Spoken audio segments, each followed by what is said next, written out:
get started. Right, good morning, ladies and gentlemen. I think we'll get going. I'd like to introduce myself. I'm Rosalind Wade. I'm the Managing Director at Asia Gaming Brief. And I'm also on the G2E Asia Advisory Board and have helped them with the program today, so hope you get some benefit out of it. This is the first iGaming Summit that we've held at G2E Asia. Of course, very, very topical. We just heard this morning that the AGA has not withdrawn its support for online gaming, but it's withdrawing from the debate. It's not necessarily new news. That's always been their stance. But of course, it's going to be a very big debate over the coming months and years.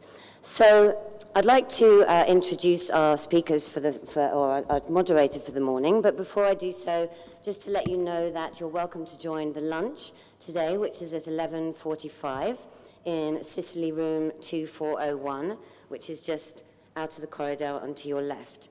And we'll be having a break after this first session at 10:30. So without further ado, I'd like to introduce our moderator for this first session, Mr. Luis Mesquita de Melo. So Mr. de Melo was formerly the General Counsel at Sands China. So vast experience in all matters, legal matters in gaming in the region. And he's now a partner with MDME law firm, representing their gaming, hospitality, and entertainment practice. His expertise, among other things, is in anti-money laundering and gaming tax across the region. So I'm sure he'll do a wonderful job. Please welcome Mr. De Melo. Thank you very much. Well, thank you, Rose. Thank you for your kind words. I would like to thank you for your presence here as well at this early hour of the morning. And I would like to introduce this very, very good panel that we have today with very experienced gaming operators, regulators, advisors, and lawyers. To my left, Armin Brun-Minkmeier is Senior Vice President of Asia and Strategic Markets at Inspired Gaming Group. Armin has been in the gaming industry for over 25 years with extensive experience in emerging markets around the world. Armin was also founder and CEO of Octavian International and was chairman of the European Gaming Commission. And he has also an operator background in the late 90s at the Playboy Casino in Rhodes, Greece. To his left, Mr. Bob Stocker is a very distinguished gaming lawyer. He chairs Dickinson Wright gaming practice out of the US. He's been recognized by his peers for inclusion in Chambers Global, Chambers US, Best Lawyer in America, Michigan Super Lawyers for his expertise in gaming law. And is definitely one of the most renowned gaming lawyers in the world. To his left is Rod McAlpine. He's the director of the Norfolk Island Gaming Authority.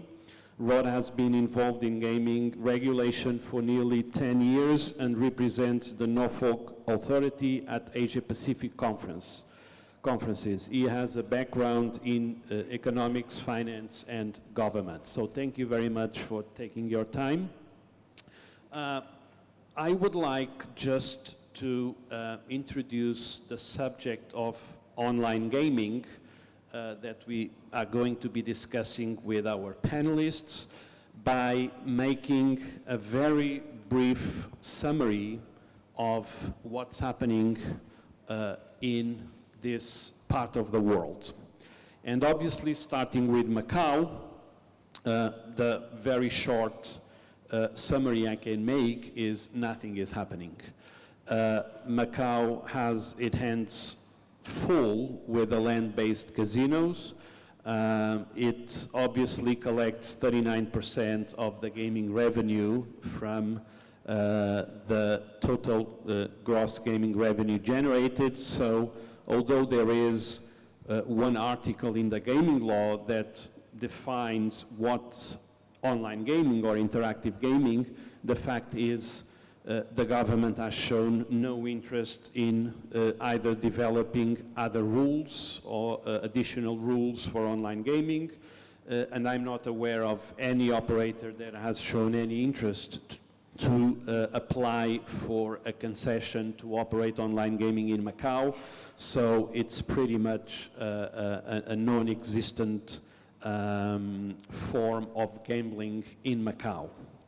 If we go around Asia in very brief terms, you will see that in China, obviously, and this is a very high-level summary, which does not constitute any legal advice.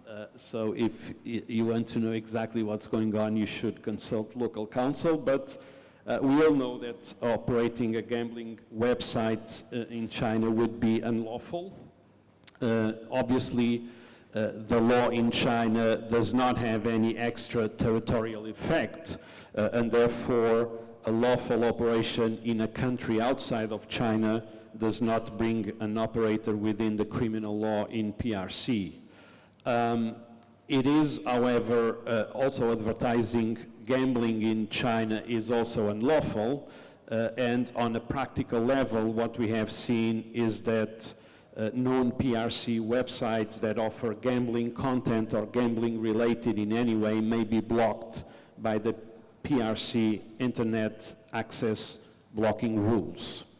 If we take a look at Hong Kong since 2002 has actually taken a very strong approach against offshore gambling, including offshore internet gambling, by passing the Gambling Amendment Ordinance, and then as a result, offshore betting and bookmaking are now criminal offenses and provide for criminal penalties against offshore gambling agents that promote, facilitate, or advertise their products to Hong Kong residents.